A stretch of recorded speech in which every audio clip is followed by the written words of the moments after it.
Dear students, इस अगले video में हम आपको समुच्चय के बारे में कुछ उसके प्रकार और उसकी परिभाषाएं बताया गया था। इस वीडियो में मैं आपको उससे थोड़ा सा आगे हम लोग बढ़ेंगे। जो इस वीडियो के बाद हम लोग अगला एक्सरसाइज हम लोग करेंगे एनसीईआरटी बुक का।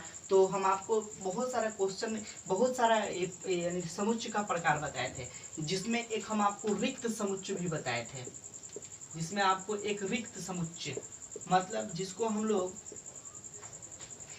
लोग एम्प्टी सेट या नल सेट भी कहते हैं, जिसको हम लोग नल सेट कहते हैं।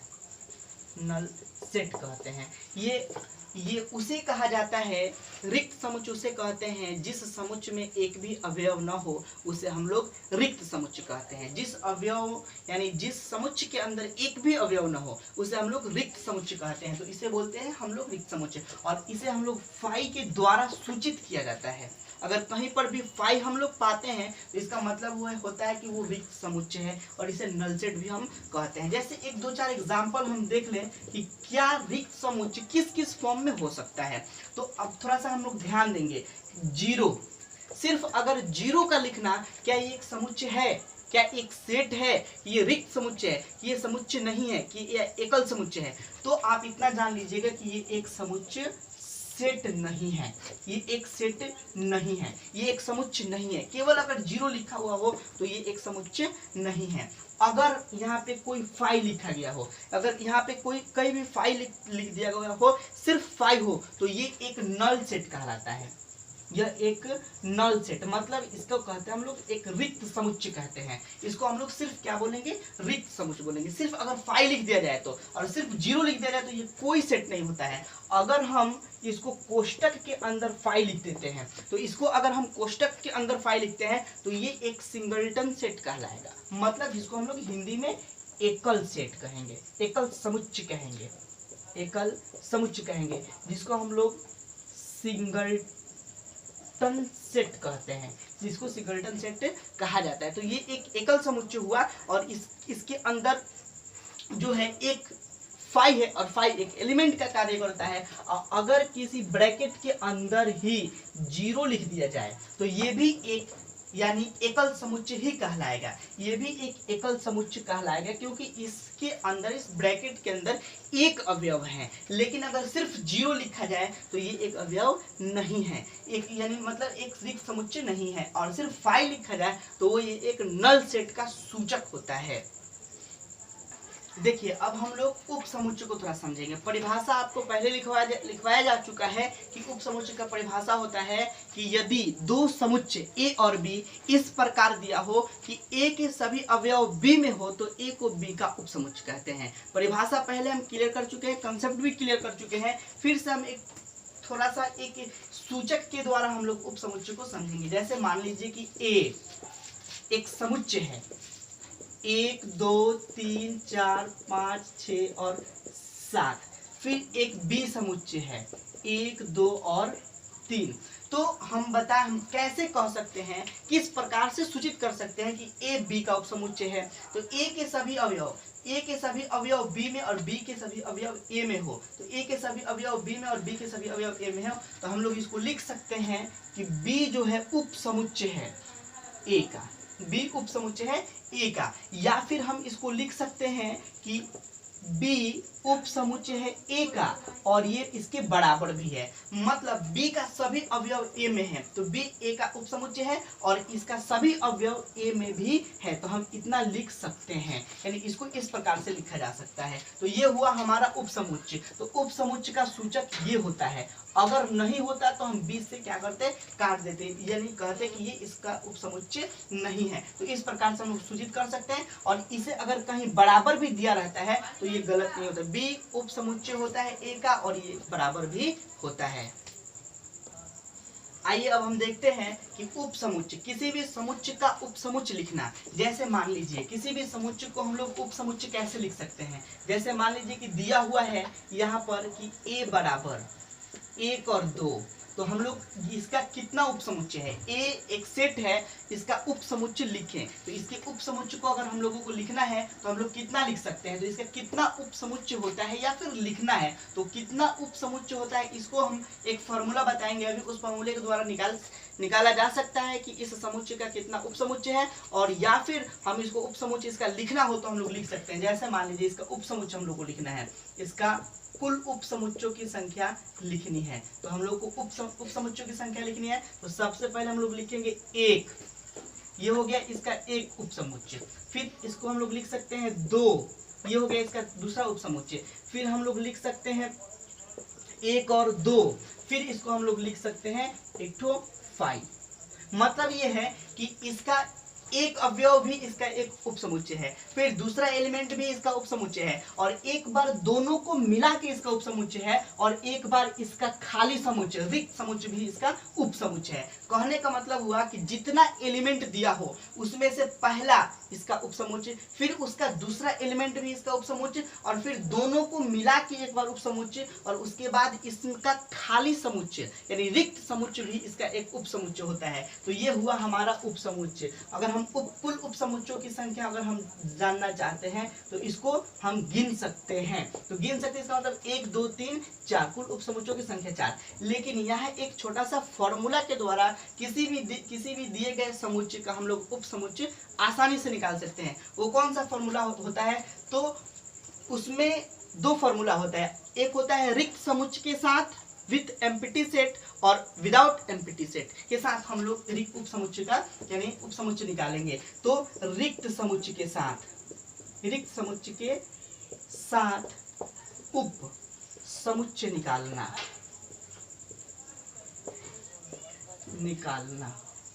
उपसमुच्चयों की संख्या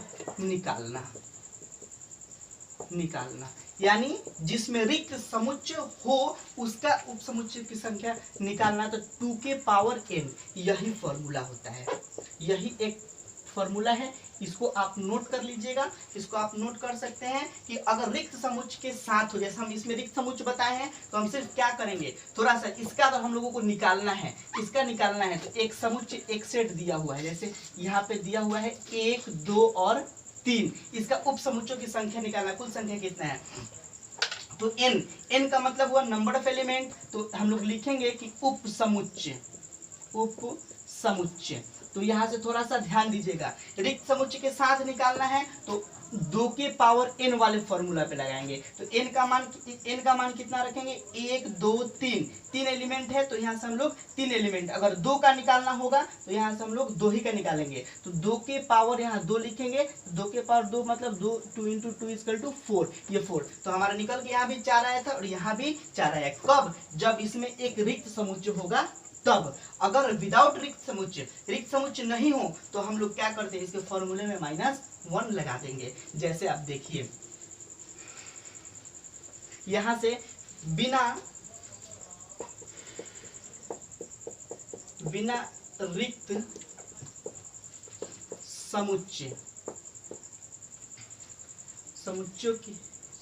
के उपसमुच्चयों की संख्या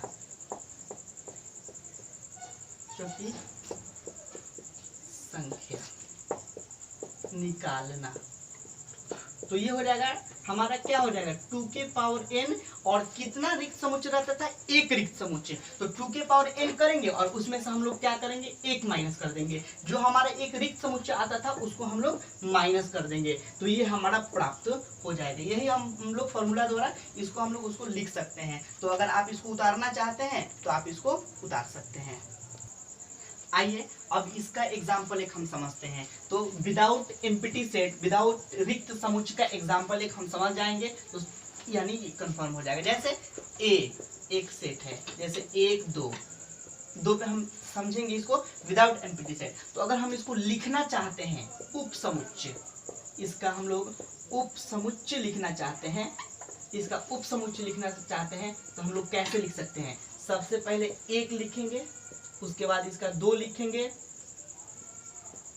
2 लिखा जाएगा, और 1 हम लिखेंगे एक और दो दोनों हो गया। और एक लिखेंगे हम लोग 5, यहाँ से हम लोग एक तो लिखेंगे क्या चीज 5। तो थोड़ा सा आप ध्यान दीजिए, अभी हम आपको यहाँ बताए हैं कि यहाँ पर ये जो हम लोग लिख रहे हैं वो बिना रिक्त समुच्चय के उपसमुच्चय लिख रहे हैं। तो बिना रिक्त के उपसमुच्चय लिखेंगे तो ये 5 नहीं रहेगा। तो हमारा जो रिक्त उपसमुच्चयों की संख्या 1 2 3 हुआ। अब इसको फॉर्मूले के द्वारा हम लोग अगर देखते हैं तो n का मान कितना एलिमेंट है, 2 एलिमेंट है, n बराबर 2। इसलिए उपसमुच्चयों की संख्या, उप समुच्चयों की संख्या बराबर ये हो जाएगा 2 के पावर n माइनस 1। तो यहाँ से लिख सकते हैं 2 के पावर n का मतलब 2 और माइनस 1, तो ये 4 माइनस 1 इक्वल टू 3। यहाँ पे भी हम लोग गिन सकते हैं 1 2 और 3। तो एकदम सिंपल सा तरीका है उपसमुच्चय निकालने का।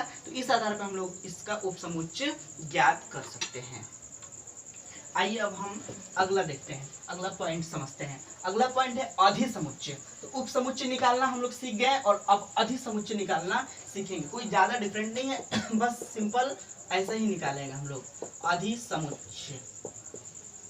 इसको उचित समुच्चय भी हम लोग कहते हैं। जैसे मान लीजिए a बराबर दिया हुआ है, कोई a बराबर दिया हुआ है 1 2 और 3 दिया है यहाँ पर a बराबर। तो हम लोग इसका अधिसमुच्चय ज्ञात करेंगे। तो सबसे पहले हम लोग लिखेंगे कि अधिसमुच्चय के लिए, समुच्चय के लिए तो पहले इसका उपसमुच्चय लिख लेना पड़ेगा। तो सबसे पहले इसका उपसमुच्चय 1 लिखेंगे, फिर यहाँ 2 लिखेंगे, फिर यहाँ 3 लिखेंगे, फिर यहाँ 4 नहीं लिखेंगे, फिर क्या लिखेंगे 1 और 2 लिखेंगे, 1 और 2 लिखेंगे, 1 और 2 लिखेंगे, फिर यहाँ से 2 और 3 लिखेंगे, फिर 1 और 3 लिखेंगे, फिर एक बार पूरा लिख देंगे 1 2 और 3 लिख देंगे, और फिर एक बार हम लोग 5 लिख देंगे। हो गया इतना, 1 2 3 4 5 6 7 8, 1 2 3 4 5 6 7 8। एक और बचा हुआ है, यहाँ से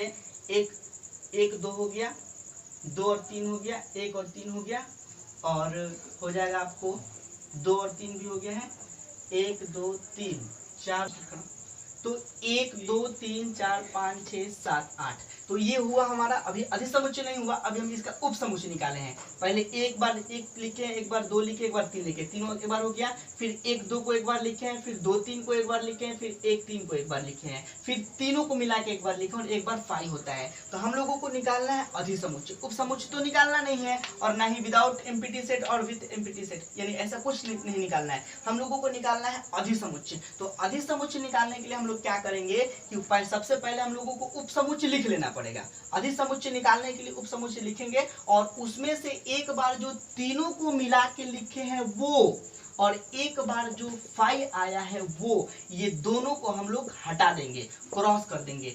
बाकी जो मिलेगा वही हमारा हो जाएगा अधिसमुच्चय। तो 1 2 3 4 5 6, यानी अधिसमुच्चयों की संख्या 6 हो गया, और यही हमारा अधिसमुच्चय हो गया। तो इस प्रकार हम लोग किसी भी समुच्चय, किसी भी सेट का अधिसमुच्चय ज्ञात कर सकते हैं। जैसे इसका एक फॉर्मूला होता है अधिसमुच्चय, अधिसमुच्चय निकालने का फॉर्मूला होता है, तो वो भी समझ लेंगे हम लोग। अधिसमुच्चय, समुच्चयों की संख्या बराबर 2 के पावर n माइनस 2, ये फॉर्मूला होता है। इसको आप नोट कर लीजिएगा, इंपॉर्टेंट फॉर्मूला है। कहीं पे भी हम लोग को अगर लिखने के लिए बोले तो हम लोग इसको इतना लिखना पड़ेगा। पहले अधिसमुच्चय लिख लेंगे, उसके बाद में उपसमुच्चय लिख लेंगे, उसके बाद अधिसमुच्चय निकालेंगे। लेकिन अगर डायरेक्ट अधिसमुच्चय निकालने के लिए बोल रहा है तो हम लोग इस फॉर्मूला पे लिखेंगे। तो थोड़ा सा ध्यान दीजिए। जैसे मान लीजिए अधिसमुच्चयों की संख्या निकालना है, तो 2 के पावर n, n का मतलब हुआ कितना एलिमेंट है, तो 1 2 3, 3 एलिमेंट है, तो 3 लिखेंगे, और माइनस में कितना 2। तो यहाँ से हम लोग लिख सकते हैं 2 के पावर 3 का मतलब हुआ 8, मतलब 2 इंटू 2 इंटू 2। इसको गुना करेंगे तो मिलेगा 8 माइनस 2, 8 में से 2 घटाएंगे 6। यहाँ पे भी हमारा 6 आया, यहाँ पे भी हमारा 6 आया, तो दोनों जो आंसर हुआ वो 6 हुआ। तो इस प्रकार से ये फॉर्मूला है, इस फॉर्मूले के साथ हम लोग अधिसमुच्चय निकाल सकते हैं। आइए अब हम देखते हैं घात समुच्चय, जिसको पावर सेट कहते हैं। एकदम सिंपल है। एक घात समुच्चय होता है, हमेशा एग्जाम में पूछा जाता है कि निम्नलिखित दिए गए समुच्चयों का घात समुच्चय ज्ञात करें।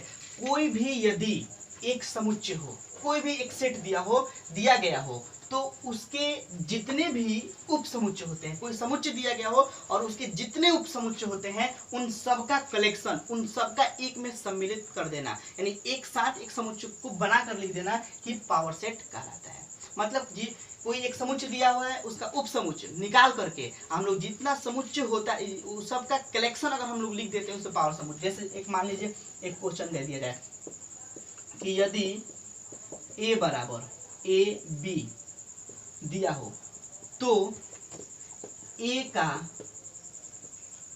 पावर सेट ज्ञात करें, सेट निकालें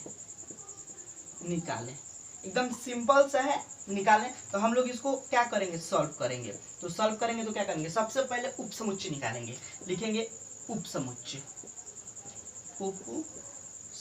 निकालेंगे। तो उप समुच्चय इसका क्या हो जाएगा, सबसे पहले हम लोग ए लिखेंगे, ए लिखना पड़ेगा, फिर हम लोगों को बी लिखना पड़ेगा, फिर ए और बी दोनों लिखना पड़ेगा। उसके बाद में क्या करेंगे, हम लोग एक बार फाइव लिखेंगे, ठीक है। तो फाइव भी इसमें लिखना जरूरी है। अब क्या करेंगे, अब लिखेंगे पावर सेट, अब लिखेंगे यहाँ पर पावर सेट इक्वल टू, तो यहाँ से सबको एक समुच्चय के अंदर रखेंगे, सबको ए, ये हुआ कलेक्शन ए बी, और ये हो गया हमारा फाइव, ये हुआ फाइव, ये हुआ हमारा आपका ये पावर सेट। मतलब सबके समुच्चयों के अंदर हम एक समुच्चय बना करके लिख देना, कलेक्शन ऑफ सेट का ये पावर सेट कहलाता है। तो ये हुआ हमारा घात समुच्चय। आप इसको चाहते हैं तो आप उतार सकते हैं। चलिए अब हम आते हैं उप समुच्चयों का सम्मिलन, यानी समुच्चयों का सम्मिलन। किसी भी समुच्चय का यूनियन निकालना हो, यानी यूनियन ऑफ सेट, किसी भी समुच्चय का यूनियन निकालना तो कैसे, सबसे पहले उसका परिभाषा आपके बोर्ड पे लिखा हुआ है और इस परिभाषा को आप देख करके याद कर सकते हैं और इसको लिख भी सकते हैं। कह रहा है कि दो समुच्चयों ए तथा बी का सम्मिलन उन सभी अवयवों का समुच्चय है। ए और बी का सम्मिलन उन सभी समुच्चयों के अवयवों का एक समुच्चय है जो या तो ए में है या बी में, यानी दोनों एक ऐसा सम्मिलन है, या तो ए में है या बी में है या दोनों में है। ए में भी होना चाहिए, बी में भी होना चाहिए, या दोनों में हो, तो उसे हम लोग कहते हैं समुच्चयों का सम्मिलन। इसे यानी यू के एक संकेत द्वारा सूचित किया जाता है। इसका संकेत ये होता है, एक एग्जाम्पल से हम लोग इसको समझेंगे। जैसे मान लीजिए कि ए बराबर इसमें दिया हुआ है 1 2 3 4 5, बी दिया हुआ है जैसे 2 4 6 इसमें दिया हुआ है। अब अगर कह दिया जाए कि ए यूनियन बी बताइए क्या होता है, तो ए यूनियन बी ज्ञात करने के लिए हम लोग क्या करेंगे, इसको पहले लिखेंगे 1 2 3 4 5 हो गया, यूनियन का चिन्ह देंगे और उसके बाद इसको लिखेंगे क्योंकि यही निकालना है हम लोगों को। तो यहाँ से हम लोग लिख सकते हैं 2 4 6 और दोनों को मिला के लिखेंगे ए यूनियन बी। कह रहा है कि वो अवयव या तो ए में हो या ए में हो या बी में हो या दोनों में हो, तो दोनों को मिला के लिखेंगे। तो दोनों को मिला के कैसे लिखेंगे, देखिए ए इसमें एक इसमें है ना, इसमें नहीं है लेकिन लिख देंगे हम लोग, मिला के लिखना है। 2 इसमें भी है फिर भी एक ही ठो लिखेंगे, 2 ठो नहीं लिखेंगे। 3 इसमें है इसमें नहीं है, इसमें लिख देंगे। 4 इसमें है इसमें नहीं है लेकिन लिख देंगे, एक बार लिखेंगे। 5 इसमें है इसमें नहीं है फिर भी लिखेंगे। 6 इसमें है लेकिन इसमें नहीं है फिर भी हम इसको 6 लिखेंगे और जो नहीं है उसको नहीं लिखेंगे, यानी सबको मिला करके लिख देना ही यूनियन कहलाता है। तो इस प्रकार से हम लोग किसी समुच्चय का यूनियन ज्ञात कर सकते हैं। अब हम लोग समुच्चयों का सर्वनिष्ठ समुच्चय निकालना सीखेंगे, मतलब यानी उभयनिष्ठ इसको समुच्चय भी हम लोग कह सकते हैं। जैसे देखिए कोई भी दो समुच्चय दिया हो तो उसका सम्मेलन निकाल करके हम लोग उसको मिला करके आपस में लिखते हैं, लेकिन ये समुच्चयों का सर्वनिष्ठ समुच्चय दो समुच्चयों ए तथा बी का सर्वनिष्ठ समुच्चय उन सभी अवयवों का समुच्चय है। दोनों का एक ऐसा अवयवों का एक ऐसा समुच्चय जो ए और बी दोनों में उभयनिष्ठ हो, यानी ए और बी दोनों में कॉमन हो। अगर ए में 1 है तो बी में भी 1 होना चाहिए, अगर ए में 5 है तो बी में भी 5 होना चाहिए, मतलब दोनों में उभयनिष्ठ हो, उसे इस संकेत द्वारा सूचित किया जाता है। एक एग्जाम्पल फॉर हम देख सकते हैं, जैसे ए बराबर दिया हुआ है यहाँ पर ए बी सी डी और बी बराबर जैसे दिया हुआ है E F B C E F, ये दिया हुआ है। अब बोल दिया जाए कि ए इंटरसेक्शन, इसको हम लोग बोलते हैं इंटरसेक्शन, ए इंटरसेक्शन बी, यानी ए सर्वनिष्ठ समुच्चय बी ज्ञात करें। तो दोनों में जो कॉमन होता है, दोनों में जो उभयनिष्ठ, जो दोनों में एक जैसा, जो दोनों में कॉमन हो, उसे ही हम लोग लिखते हैं। तो ए इसमें है, इसमें है, नहीं है, तो हम नहीं लिखेंगे, यानी दोनों में ए नहीं है तो नहीं लिखेंगे। अब देखेंगे बी है दोनों में, इसमें भी है, इसमें भी है, तो बी लिख देंगे। सी दोनों में है तो सी लिख देंगे। डी है, नहीं है। ई भी दोनों में नहीं है, एफ भी नहीं है, तो बस हमारा यही हो जाएगा आपका ए इंटरसेक्शन बी हो जाएगा। जैसे एग्जाम्पल के लिए एक और हम देख लें। जैसे मान लीजिए कि 1 2 3 दिया हुआ, बी बराबर है ना, ये दिया हुआ है आपका 4 6 8 दिया हुआ है, और कह दे ए इंटरसेक्शन बी, ए सर्वनिष्ठ समुच्चय बी ज्ञात करे, तो हम लोग क्या करेंगे? यहाँ से क्या ज्ञात करेंगे आप बताइए? यहाँ किसी कोई भी चीज कॉमन नहीं है, तो हम लोग डायरेक्ट यहाँ क्या करेंगे? फाई लिख दें, क्योंकि ये एक रिक्त समुच्चय हो जाएगा, यानी इसमें कोई भी चीज कॉमन नहीं है, तो ये हमारा ऐसा समुच्चय बनेगा। जब ऐसा समुच्चय बनेगा तो हम लोग इसको क्या लिख सकते हैं? फाई, हमारा आंसर हो जाएगा। तो इस तरह से हम लोग इस समुच्चय को हम लोग इस एग्जाम्पल के द्वारा समझ सकते हैं। और इस वीडियो में आपको जो बताया गया उसको अच्छा से ध्यान दीजिए, और ध्यान दे करके इस एग्जाम्पल को अपने कॉपी में, अपनी नोटबुक में उतार लीजिए। नोटबुक में उतार करके और क्या करना है कि अगला एक्सरसाइज हम लोग अब 1.1 अगले वीडियो में हम लोग बनाना सीखेंगे, और बिल्कुल आसानी से आप ट्राई करिएगा तो आप बना सकते हैं, बिल्कुल आसानी से बना सकते हैं। और इस वीडियो को अच्छा से ध्यान से देखिए। तब तक के लिए धन्यवाद।